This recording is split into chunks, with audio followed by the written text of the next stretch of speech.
a mortician made a startling discovery while preparing a body for burial. Following industry standards, he first set aside the woman's old clothes before getting ready to dress her in new ones. However, as he was about to cut open her garments, the woman suddenly woke up. Where am I? Puzzled and curious, she asked what was going on. The mortician explained that she had died in a car accident a few hours earlier. To further convince her, he even showed her the accident report, clearly indicating the location where she had crashed. Daisy was momentarily stunned as she recalled colliding with an unfamiliar vehicle just hours ago.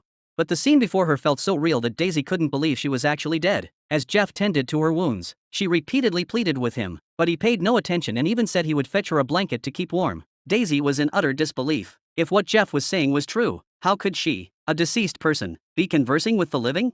Even stranger, why couldn't she feel any pain from the stitches? Just as Daisy was trying to make sense of it all, there was a knock at the door. Jeff quickly pulled out a syringe, telling Daisy it would relax her muscles and calm her nerves. Soon after, Daisy drifted into unconsciousness, and Jeff said something.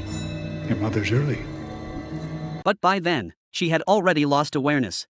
Later, Daisy's mother arrived at the funeral home to see her daughter one last time. Jeff lifted the white sheet and removed the unfinished stitches. As she gazed at her peacefully resting daughter, the mother shed tears of grief. The funeral was scheduled for the day after tomorrow, and before leaving, she repeatedly emphasized that her daughter should be made to look beautiful.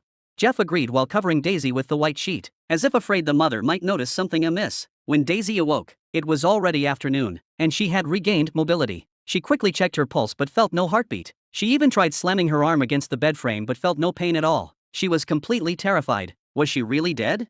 She wanted to call someone to verify, but the phone line had been cut, and even the front door was locked. At that moment, Daisy's boyfriend arrived at the funeral home, hoping to see her one last time, but Jeff refused to let him in, citing that he wasn't a family member. No matter how much the boyfriend pleaded, Jeff wouldn't budge.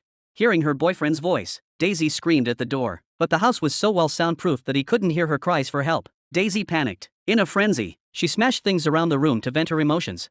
Is Daisy alive or dead? What sinister plot does Jeff have in mind? To find out what happens next, watch the full movie After.Life.